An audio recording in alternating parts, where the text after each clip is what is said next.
jump to verse number 46. It's a lesson for all of us. All of us, we have Ahlul Kitab around us.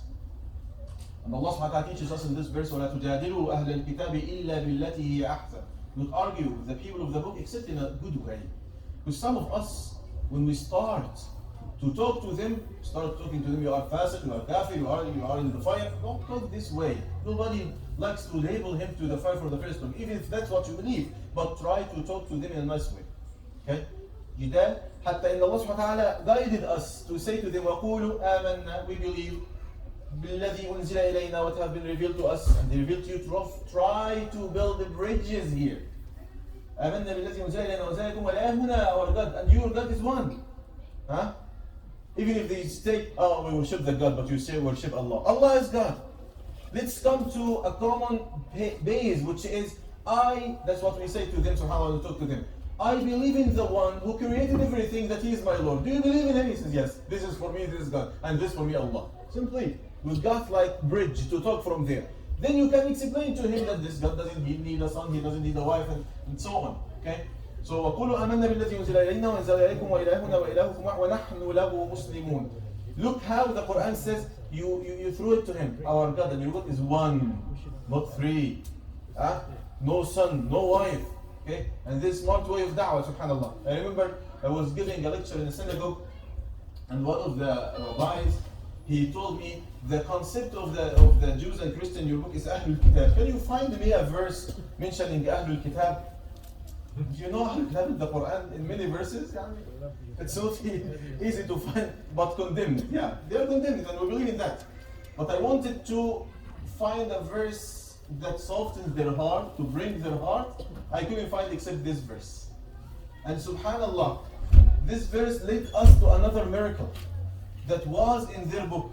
Look at the next verse that reads, وَمَا كُنْتَ تَتْلُو مِنْ قَبْلِهِ مِنْ كِتَابٍ. You never recited the book before it. وَلَا تَخُطُّهُ بِيَمِينِكَ, and you never wrote it. إِذَا لَارْتَابَ الْمُبْطِلُونَ. If it were like this, they would be in doubt. بَلْ هُوَ آيَاتٌ بَيِّنَاتٌ فِي صُدُورِ الَّذِينَ أُوتُوا. What's the miracle here? The miracle the Prophet ﷺ didn't write or read. And they have a text in their Torah until now, the Old Testament.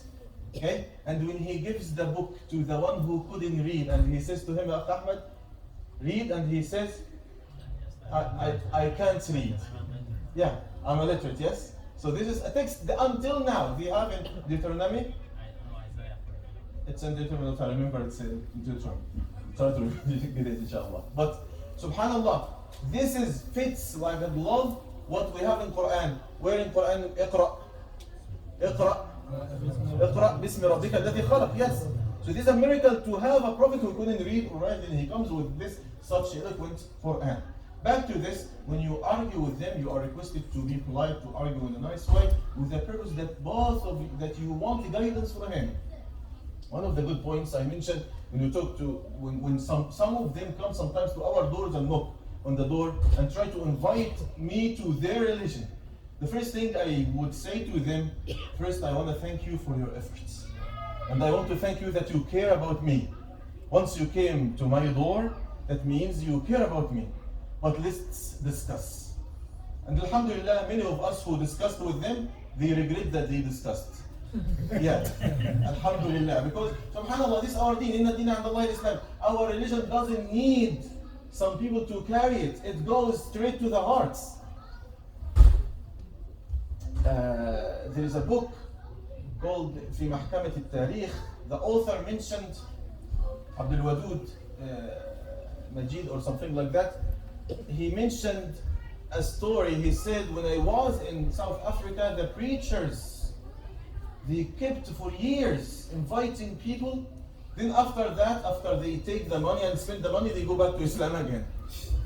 And having some story, they mentioned that they kept teaching them, building hospitals and schools, educating them about their books, about their religion. And they, at the end, they gifted them. They said to them, this is the time to give you a gift. Where do you want, what's the best gift we can give to you? They said all of them in one voice after, mashallah, for like years working with them. They said, Makkah, Makkah, Makkah. They want to, after all of this, they want to go for Hajj. If you want to give us Hajj. MashaAllah, they know that they lost. That's why they ask it, they said to them, when you don't have the wealth that we have, you don't spend like us. But once any da'iyah from Islam comes to invite, lots of people follow him. He said, simply, our religion is like a living creature, a living thing. It doesn't need anything to carry it. So he said, our religion is like a living thing. It doesn't need any support to reach the hearts. But yours is exactly like a dead body. Needs 4 people to carry it, to deliver it to their destination. But ours doesn't need, it goes by itself. How many people accepted Islam without being invited? Who is here recently accepted Islam? David is here? David is here, yes. Anyone, any Muslim guided you to Islam? Or you just, your research? Subhanallah. But by guidance from Allah subhanahu wa ta'ala. Nobody guided him. Subhanallah. What if those Muslims, those hundreds, those thousands of Muslims, everyone tells another person that there is something called Islam, just to know about it.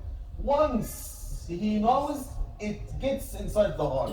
No way to get it out from him. May Allah subhanahu wa ta'ala protect all of us in Islam and guard our iman and gather all of us in Jannat al-Firdawsi by himself, by Allah subhanahu wa ta'ala. We cannot say by himself.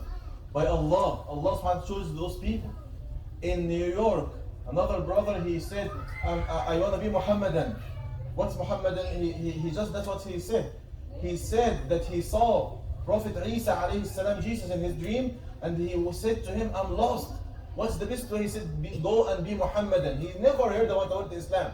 Then he went to the Islamic Center of Brooklyn and asked about them and started to practice Islam with them. From where? From a dream. Subhanallah. So this is the religion that meets the nature of human beings. May Allah subhanahu wa ta'ala keep us in Islam and guard Islam for us and make us amongst those who serve this great religion. Ameen ya Rabbil Alameen. Inshallah.